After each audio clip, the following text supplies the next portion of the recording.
welcome back to my channel. So when you're watching this video, it's going to be the first day of fall. I love fall. Fall is literally my favorite season. It is so romantic and warm and cozy and it's pumpkin spice everything. But enough about fall. Today's video is going to be all about production and kind of just hit some important topics about production, what my production looked like these past 2 weeks, and just a little bit of insights and tips that I'll share with you about production. But right now I'm gonna go ahead and hit the gym and then we'll go ahead and get started with this video.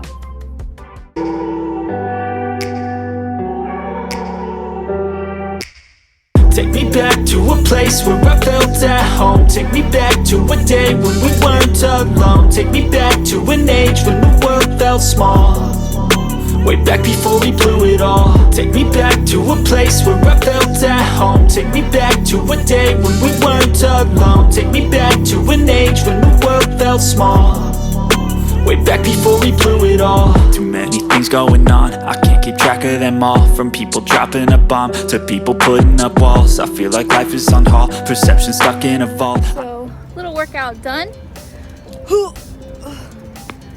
I just want to let you guys know that I know I insert some clips of my workouts, I insert some clips of me being me. I know my channel is centered really around insurance, but I hope you guys don't mind that I include, you know, my personality slips out here and there, and that I include workouts as well, just because I would make this channel black and white professional Leah 24/7, but to me that's just boring and that's not really who I am all the time. And I want you guys to obviously see, you know, the professional side in the insurance industry, but also being a human and having feelings and going through the waves and just having a life outside of your career as well. So that's why I include, you know, clips of me being me and also some gym edits. So I hope you guys don't mind. I hope you guys enjoy this channel nonetheless. But all right, let's go ahead and jump into some insurance. What is up, you guys? So this video, like I said, is going to be all about production. I'm actually going to show a clip right now of an appointment that I did over Zoom about 3 days ago, and just bear with me because I actually didn't start recording that until about a third into the application. So it's going to start very random, just giving you guys a heads up. I didn't think to record myself until about a third way in, and I was like, oh, this would be great. So just bear with me that it starts at a very random time, and then I'm going to jump back here and just share with you guys some insights and tip about production. I hope you guys enjoy this video. Let's go ahead and get started. Okay, you said where is it going to come from? It should be either my name or Mutual of Omaha. Okay. You could also try checking your trash or spam. Sometimes they go in that direction. Not too sure why. Oh, here it is. Okay. I sent it 3 times just in case. So if you have it 3 times, I'm sorry. No, that's okay. That's okay. HIPAA apply e-signature. Yes. So yeah, this is just going to be for the HIPAA signature. I agree. Yes. It just means they don't give any of your information out. It's all confidential. Yeah, I have to take 3 different HIPAA trainings. It's a lot of information, huh? Uh-huh. Okay. So, bear with me with part 1 and part 2 of some underwriting health questions. They're kind of similar as to the last application. So,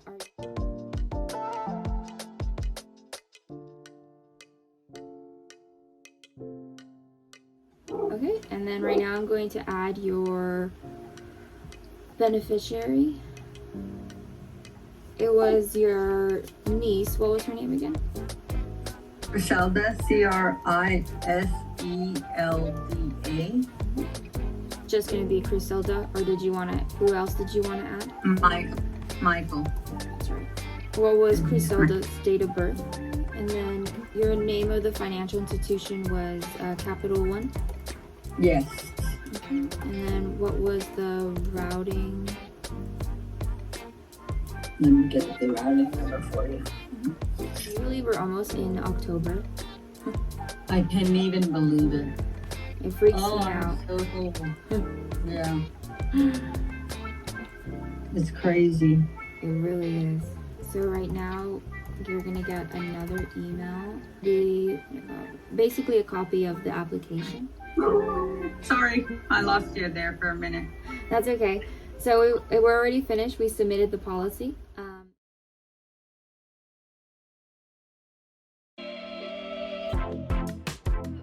Alright guys, so how did you enjoy that Zoom appointment? Again, I don't really do appointments over the phone or through Zoom too often. Actually, that's only the second appointment that I've ever done over Zoom in my entire career. Nothing against them, I just personally love to do face-to-face appointments. I feel like I have a better connection with my clients, and it just gives me a little bit more opportunity, a little bit more time to be myself and ask for referrals and really get to know this client on a personal basis. But if you want to incorporate telesales into your business, I recommend it. I think it's effective, and I think it's a great idea too. But let's go ahead and jump into my main topic of this video, which is production. So the past 2 weeks have been actually very great for me. I've submitted about 45,000 AP in just 2 weeks. But what I really wanted to share was the grit and the persistency behind that number. I know that sounds amazing on camera, but what you guys don't see is all the failures, back work that had to be included in that.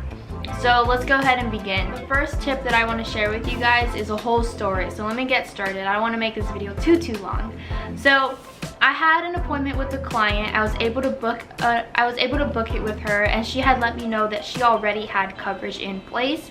She was just looking to add more, and I was like, okay, great. So whenever I have clients that tell me that, I always look at their policy. I take a look at it, I see what kind of policy it is, how much it is, how much the death benefit is. I just go over it all, and what I do is try to find something that either gives her way more death benefit for maybe just a couple more bucks, or keep the death benefit and see that there's an option out there that's actually way cheaper, letting her know that she's overpaying.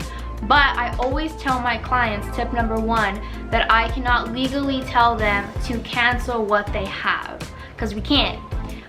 It is up to them, it is up to their discretion if they want to cancel what they have and have a replacement, or if they want to keep it. But I never go into the appointment saying, hey, we're gonna cancel this today. No. So fast forward, I went to meet with this lady, and guys, I submitted 4 applications to 4 different carriers, obviously, and she was declined for every single one of them. Only imagine how discouraging that was to me, but also to her. So I want to slide in some tips in there on how you can continue to reschedule with them after you have declines, because after about 1 or 2 declines, depending on the client, they will tell you, you know what, never mind, like, I don't want to do this anymore, this is too long, I'm getting declined. They're getting discouraged, right? So I'm going to share with you guys a tip on how you can continue to reschedule after 4 tries. And I'm going to keep it honest with you guys. To this very moment, I still have not found her a carrier that is approving her. But that's okay, because she's still in my book of business. I'm actually going to go see tomorrow. Hopefully find her something that's going to be approved.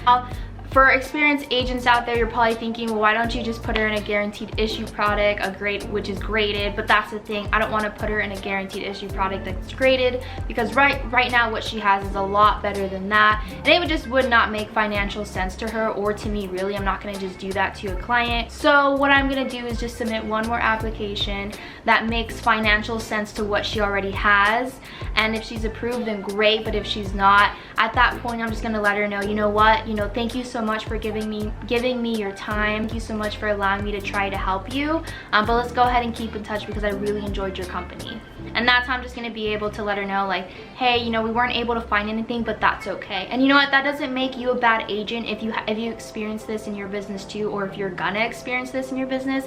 It does not make you a bad agent, and does not make her a bad client. There's just some appointments that you're not going to be able to help a client, and that is okay. I want to go back and tell you guys a tip on how you can continue to reschedule with a client that you're getting decline after decline. So most of our carriers that we work with, most of the time we're going to have an instant decision. So So we'll automatically know with the computer right in front of us whether they were approved or not. Our client, however, does not know that, right? So in this particular situation, when she got declined for the first carrier, I did let her know immediately right there. And that's when I tried to submit a second application with her. So I did 2 applications in one appointment. Second application, I saw that she was declined, but I let her know like, hey, unfortunately this carrier did not give me an instant decision. It's gonna let me know in about 1 to 2 days what the decision is. So for the meantime, let's go ahead and book an appointment for 2 days from now at this time, so we can go ahead and discuss what the decision was. And if for any reason you were declined, we're gonna pivot to this carrier. I'm letting her know and setting the tone and controlling the situation. And that is how you're able to continue to book another appointment with them after getting a decline. The next insight I want to share is that even though I haven't found her a carrier that makes financial sense, I was actually able to help her mom. And same thing with her mom, she already had coverage in place, and I just told her, you know, this is a great policy that you have right now, but if I find you something that makes, you know, more financial sense to you, it is up to you whether you want to have both or just keep one. And so I submitted an application for her mom. She was declined for the first application, and in my head I was just like, what is going on? Like, I thought the house was cursed or something. But no, I went ahead and let her know, like, unfortunately you were declined, but I submitted one more application and she was approved. And it was a really great policy, and it made financial sense to her, so she went ahead and kept it. With that being all said, guys, I want to remind you guys how it can be very tough sometimes to find something for your client, and that is okay. I think the persistency and not giving up after 1 failure, 2 failures is the whole point. You know, if we gave up after something went wrong 1 time, 2 times, even 3 times, shoot, mine is 4 times right now. To me, that just shows that I don't really love what I'm doing, and I don't really care for the person in front of me if I just gave up after 1 or 2 tries. So what I'm trying to tell you guys is, don't give up just because you have 2 declines, 3 declines. Keep going, because you never know. Obviously, do it in the best interest of the client, but don't give up just because it gets hard, or just because you can't find something for them, or just because you had 3 declines back to back to back. Try to continue to do what's best for your client. And I think that goes with life in general. You know, don't give up just because it gets hard 1, 2, 3, 4, 5 times. Just keep going, and you never know, that next time that you submit an application, it gets approved, and all that hard work was worth it. The next story that I want to share with you guys about production, that one of my appointments was 2 hours away from me. He lived in Corpus, and I could have done the appointment over the phone. Whenever I was trying to do the application with him, I initially was trying to do it right there and then over the phone, but he was so persistent on having me go over there so that way he could see what was going on. And the only things that were going through my mind was like, oh my gosh, gas is so expensive, I don't want to drive all the way over there just for 1 person, like all these just negative things. But I went ahead and sucked it up, and it ended up being a really great policy. So I think just being able to go above and beyond sometimes for your clients, for your appointments, is going to sometimes, you know, come back really great in your favor. So yeah, and in between those great appointments, guys, I had a lot of no's. I had a lot of people tell me no. I had a lot of people not pick up their phone. I had a lot of people not be at home and show up for their appointments. It was just a lot of no's, no's, no's, failure after failure after failure. But I kept going, and it ended up being a really great 2 weeks. So it's just all about persistency. And so yeah, that is it, guys. I hope you enjoyed this video. I hope you guys took something from it, and I appreciate you guys for being here so very much. I will see you guys on the next one. Bye.